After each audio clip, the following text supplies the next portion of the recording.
देखिए बच्चों, आज हम बेसिक कॉन्सेप्ट के अंतर्गत आपको शेषफल प्रमेय अथवा गुणनखंड प्रमेय पढ़ाएंगे। देखिए, बहुत सारे न्यूमेरिकल्स ऐसे आ जाते हैं जिनमें आपको विषमघाती समीकरण मिलते हैं और उनके गुणनखंड पॉसिबल नहीं है।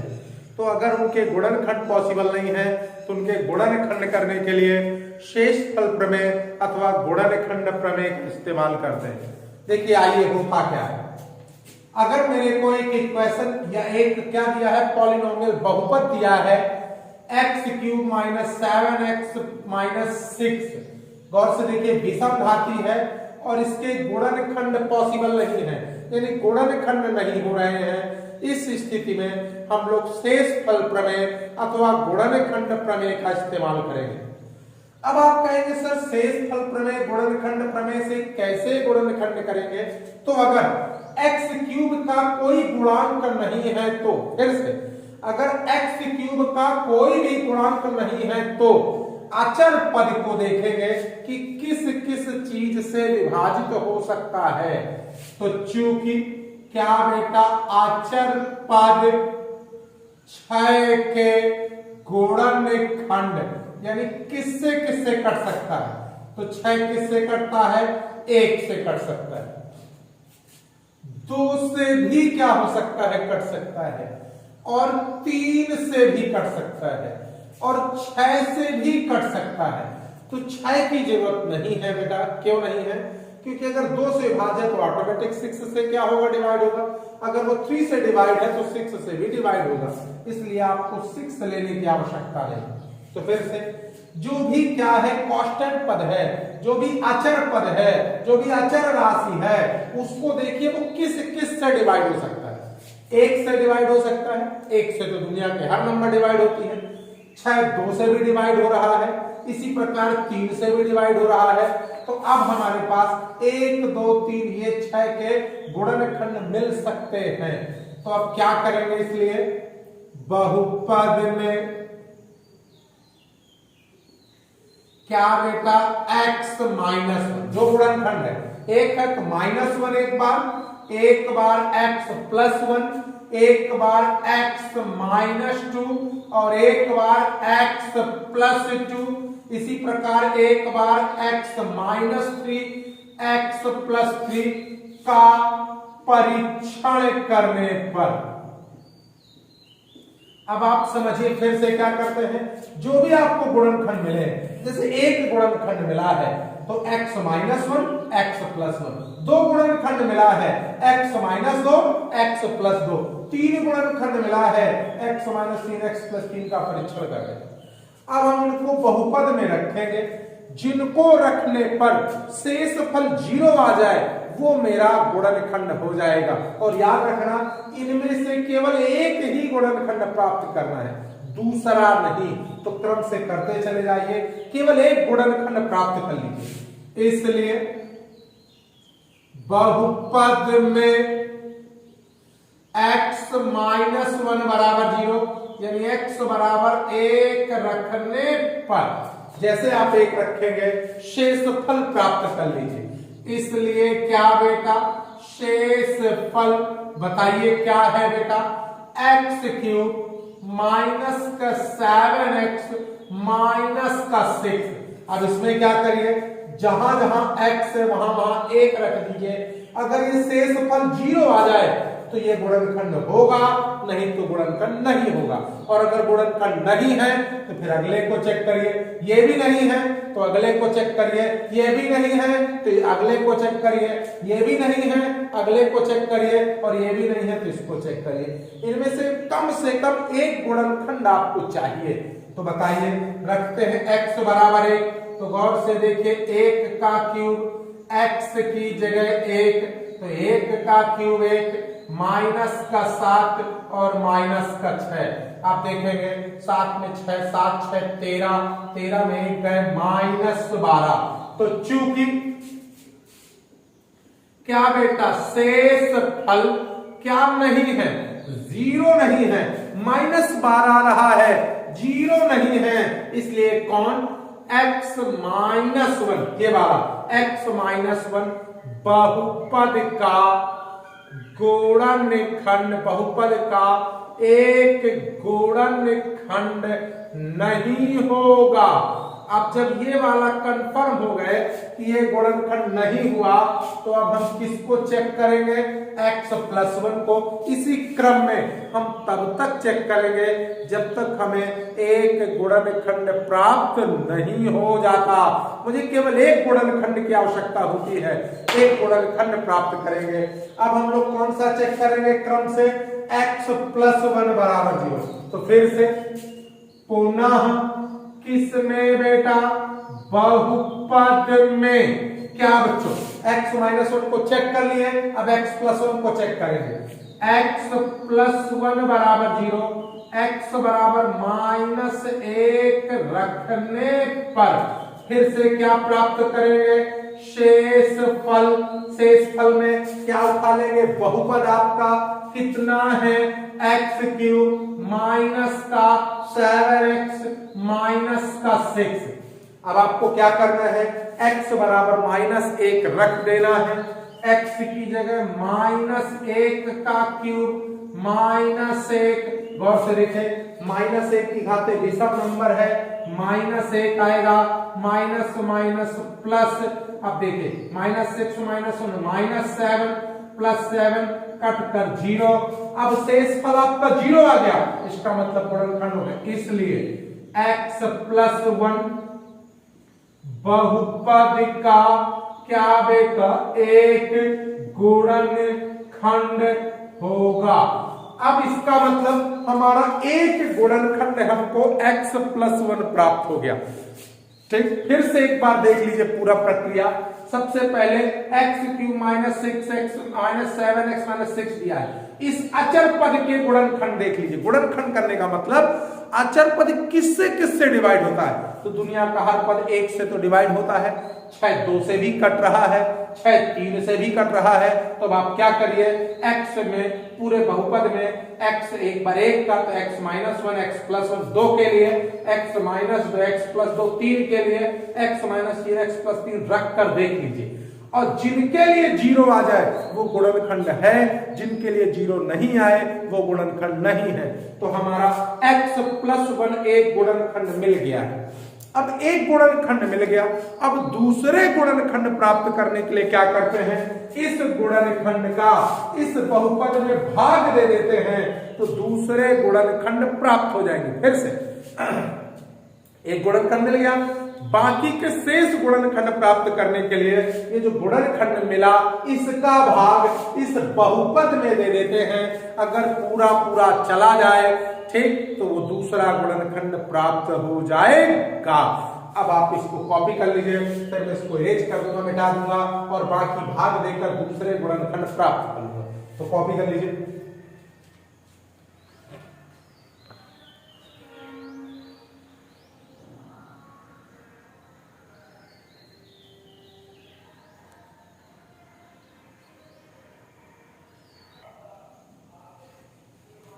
देखिए बेटा, तो अब आगे देखते हैं। आपको x+1 एक गुणनखंड प्राप्त हो गया। अब बाकी गुणनखंड प्राप्त करने के लिए वो जो गुणनखंड x+1 मिला है उसका इसमें भाग दे देते हैं। तो क्या लिखेंगे इसके बाद? इसलिए अन्य गुणनखंड, अन्य गुणनखंड का मतलब जो बाकी बचे। तो पहला गुणनखंड क्या मिला था? x+1, उसका भाग दे देंगे इसमें। तो क्या लिखा है? x³ -7x -6। अब भाग दे देते हैं। भाग कैसे देते हैं? इधर के सबसे बड़ी घात में इधर का सबसे बड़ी घात का भाग देंगे। तो जब x का भाग देंगे तो x स्क्वायर बार जाएगा, तो यहां पर लिख लेंगे x स्क्वायर। x स्क्वायर का x में तो x³, x स्क्वायर का 1 में तो x स्क्वायर, घटा दिया, माइनस माइनस, और ये आपका क्या हो गया? Cancel out. क्या बचा? -x² -7x -6। अब कैसे भाग देंगे? इधर के सबसे बड़ी घात क्या है? -x²। इधर के सबसे बड़ी घात क्या है? x। भाग देंगे माइनस एक्स बार आ जाएगा, तो माइनस एक्स का एक्स में किया minus x square, minus x का एक में किया माइनस एक्स, घटा दिया, घटाने पर चिन्ह बदल जाते हैं, तो प्लस का कट गया, 7x में 1x, तो माइनस के 6x, इसको उतारा ले लिया। अब सबसे बड़ी घात का पद माइनस के 6x, इधर सबसे बड़ी घात का पद x, कितनी बार गया -6, तो यहाँ -6 कर लिया, -6 का x में -6x, -6 का 1 में -6, घटाया, प्लस कट कर 0 आ गया, इसलिए अन्य गुणनखंड क्या मिले, तो आप देखें, इसलिए आपके अन्य गुणनखंड क्या मिले, अन्य गुणनखंड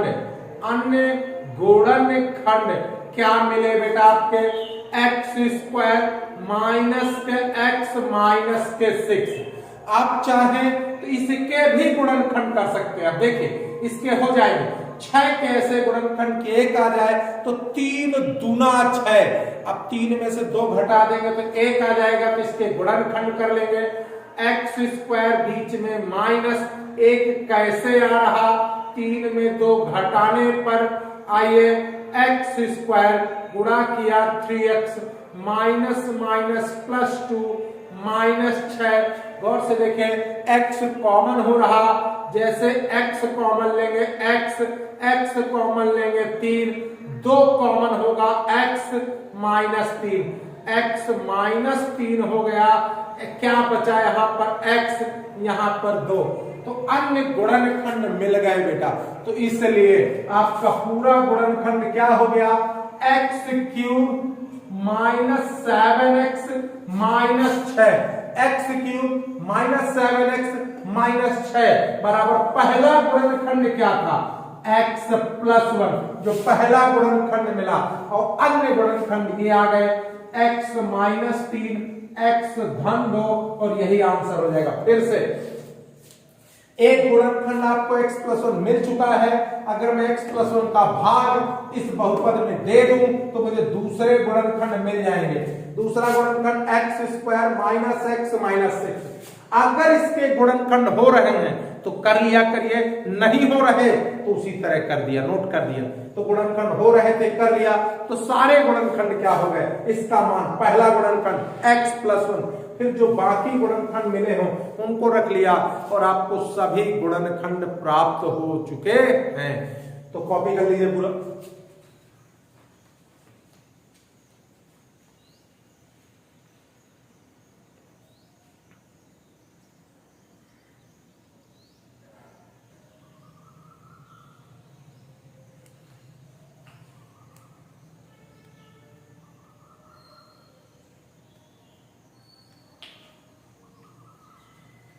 देखिए बेटा, अगला एक न्यूमेरिकल और ले लेते हैं। क्लियर आ रहा है कि धुंधला आ रहा है? आ रहा है क्लियर। देखिए अगला जो गुणनखंड है 12x³ + 16x² -5x -3, इसके भी गुणनखंड नहीं हो रहे, तो इसको भी हम लोग कहां से करेंगे, शेषफल प्रमेय या गुणनखंड प्रमेय से करेंगे। तो फिर से जरा गौर से देखिए, इस पर अब अचर पद भी है और x³ का गुणांक भी है, तो दोनों के गुणनखंड कर लेंगे, दोनों के गुणनखंड। तो बताइए अचर पद के गुणनखंड क्या है, अचर पद 3 के क्या बेटा गुणनखंड, अचर पद 3 के गुणनखंड, तो 1 और 3, अचर पद के गुणनखंड क्या होगा, 1 से भी कटेगा और 3 से भी कटेगा, और x³ के गुणांक क्या है बेटा, x³ का गुणांक 12 के गुणनखंड। देखिए बेटा पिछले सवाल में x³ का गुणांक नहीं था, तो क्या बेटा सिर्फ हमने अचर पद के गुणनखंड किए थे। अब यहाँ पर x क्यूब का भी गुणांक है तो उसके भी गुणनखंड करेंगे। तो 12 1 से कटता है, 12 2 से भी कटता है, 12 3 से भी कटता है, बाकी 4 लेने की आवश्यकता नहीं, 4 से भी कटता है क्योंकि 2 से कट रहा है तो 4 से भी कटेगा, 6 से भी कटता है, लेने की आवश्यकता नहीं क्योंकि अगर 3 से कट रहा है तो 6 से भी, और इसी प्रकार 12 से भी कटेगा तो 2 3 से कट रहा है इसलिए 12 से।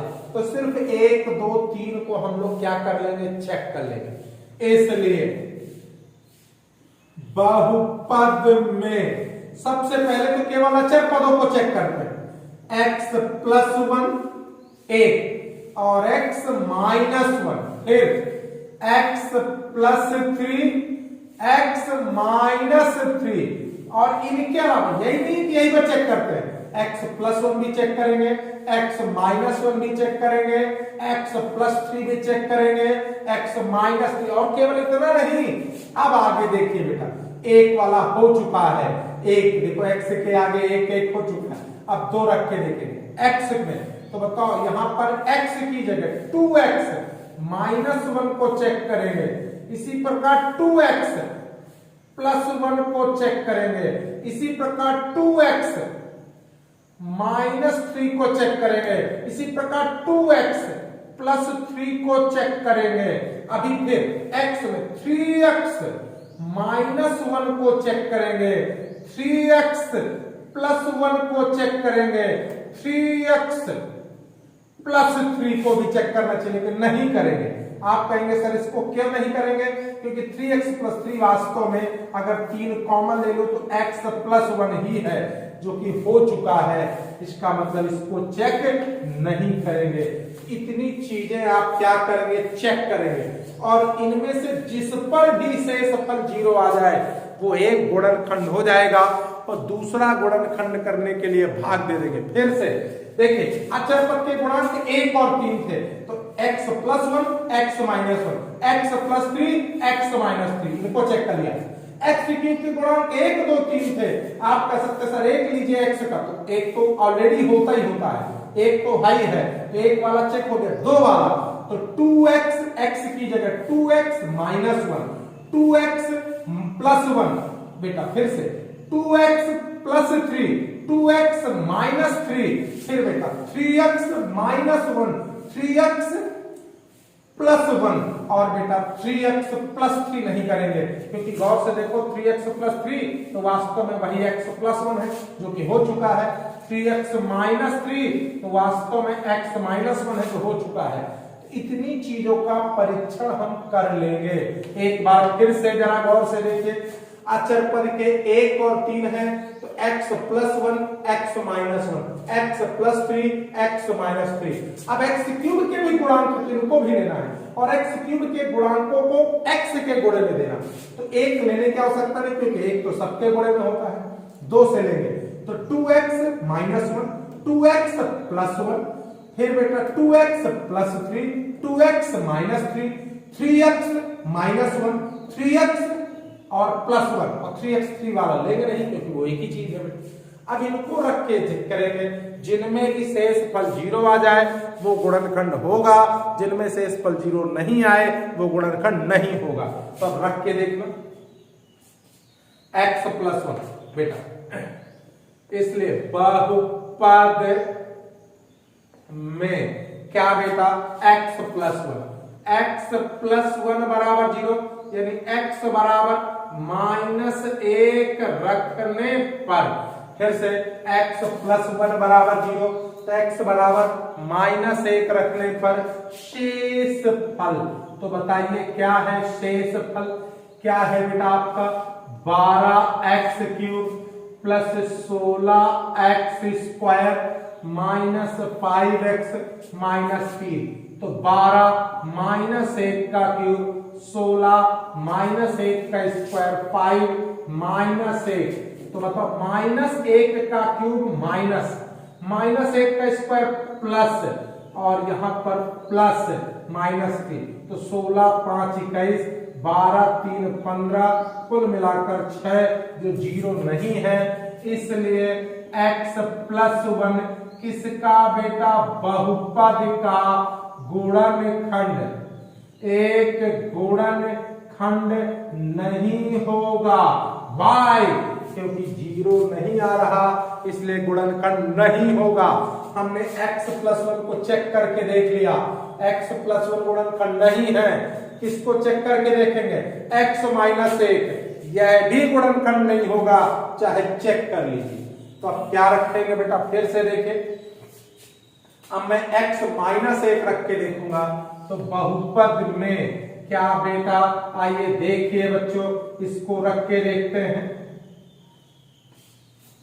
तो बताओ बहुपद में x-1 बराबर 0, यानी x बराबर 1 रखने पर तो 12 x की जगह 1, 16 x की जगह 1 -3, यहां 12, 16 -5, 28 हो गए, -8, 20, जो कि 0 नहीं है।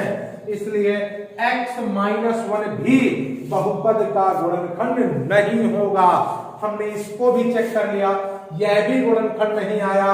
अब x+3 को चेक करके देखेंगे। तो चलिए x+3 को चेक करके देखते हैं।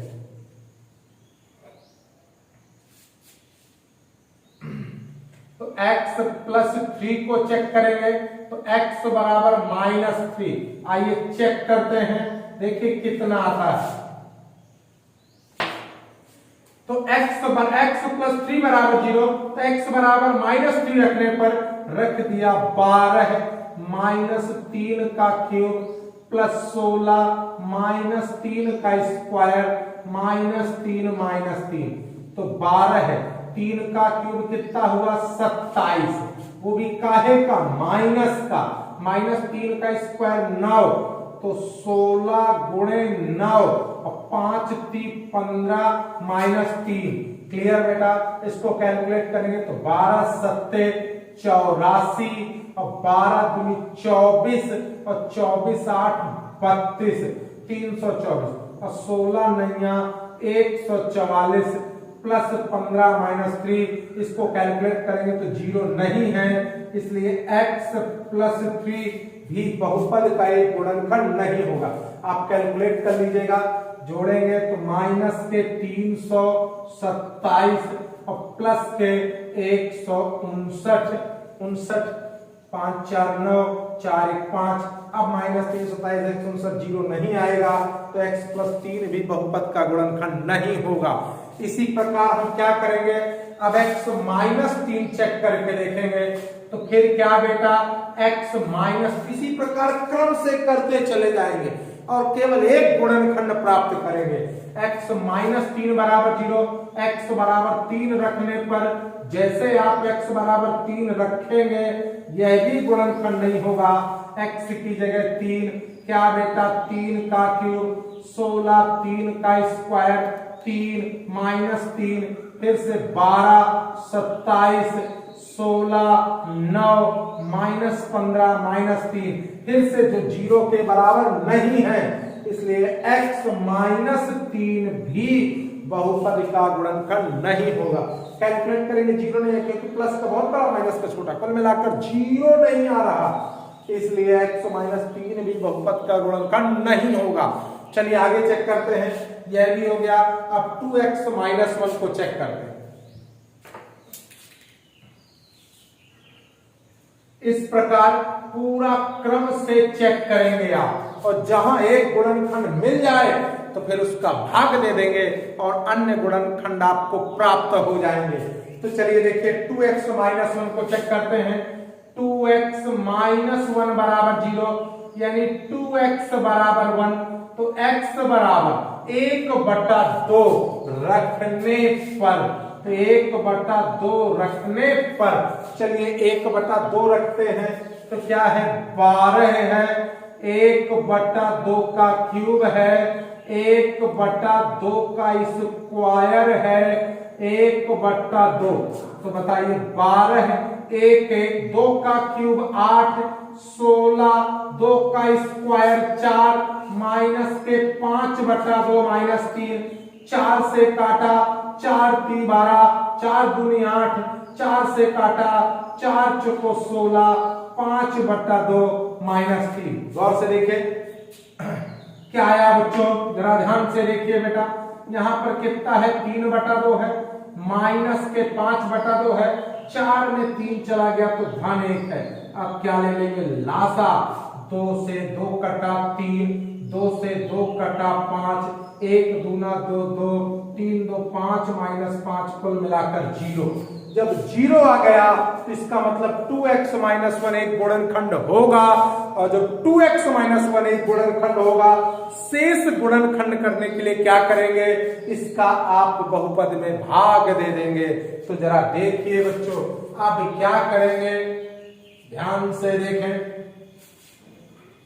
तो क्या बच्चों 0 आ गया, इसलिए कौन बेटा 2x - 1 किसका बेटा, बहुपद का क्या बेटा, एक गुणनखंड होगा। और जब एक गुणनखंड होगा तो आप अन्य गुणनखंड निकालेंगे।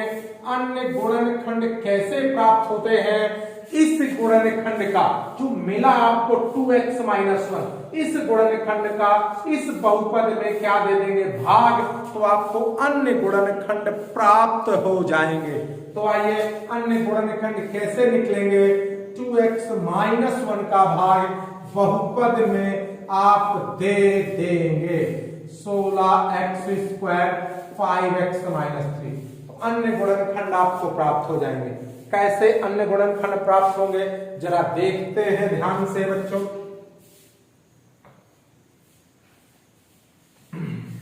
इधर का देखिए सबसे बड़ी घात का पद क्या है, 12x3, और इधर का सबसे बड़ी घात का पद 2x। भाग देंगे कितनी बार जाएगा, 2 छंग 12, x का भाग दिया x²। याद रखना भाग देने के लिए क्या करते हैं, इधर के सबसे बड़ी घात में इधर का सबसे बड़ी घात का भाग दे देते हैं। तो 6x² बार गया, अब इसका गुणा कर देंगे तो 6 दूनी 12 x² x³ 6x² का 1 में 6x² घटाया, माइनस प्लस कट गया, और 16 6 कितना हो गया 22x² -5x -3। अब इधर का सबसे बड़ी घात का पद क्या है 22x², इधर का सबसे बड़ी घात का पद क्या है 2x, भाग दिया 11 और x, तो यहां पर 11x, 11 का 2 में 11 दूनी 22, x का x में x², 11 का 1 में 11x माइनस प्लस कट गया। बताइए 11 में से 5 चले गए, तो 11 में से 5 चले गए तो 6x -3। अब सबसे बड़ी घात का पद क्या है 6x, इधर सबसे बड़ी घात का पद क्या है 2x, x से x 2 3 6 प्लस 3, तो बताइए 3 दूना 6x और 3x कम 3 घटाया, तो बताइए ये क्या हो गया, माइनस का प्लस का ये कट कर 0। तो अन्य गुणनखंड हमको मिल गए। आइए तो इसलिए अन्य गुणनखंड क्या मिल गए, जरा ध्यान से देखिए। अन्य गुणनखंड क्या मिल गए आपको, अन्य गुणनखंड 6x² प्लस के 11 और क्या बेटा x प्लस 3। अब आप चाहें इसके भी गुणनखंड अगर हो सकते हैं तो कर लीजिए, और नहीं हो सकते तो आप बस ये वाला गुणनखंड और वो गुणनखंड उठाकर गुणे में रख लीजिए।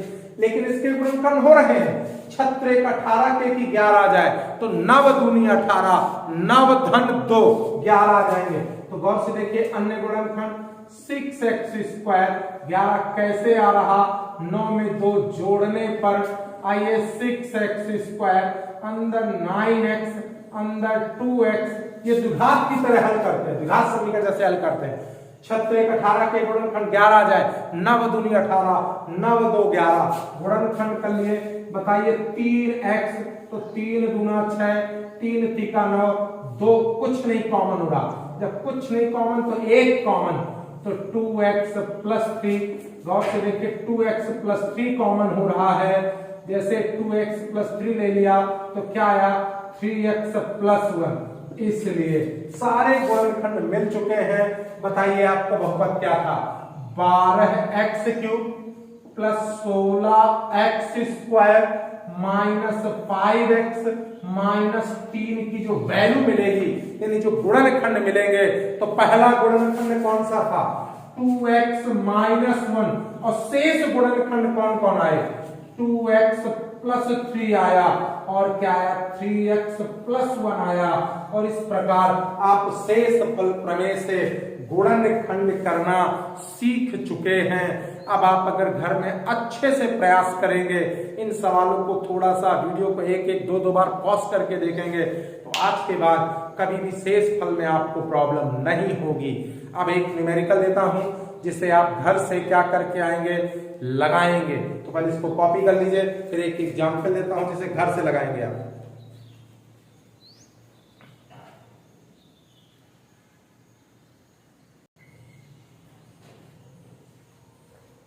देखिए बच्चों, ये आपके लिए वर्क है। मैंने आपको हर टाइप के शेषफल प्रमेय करा दिए।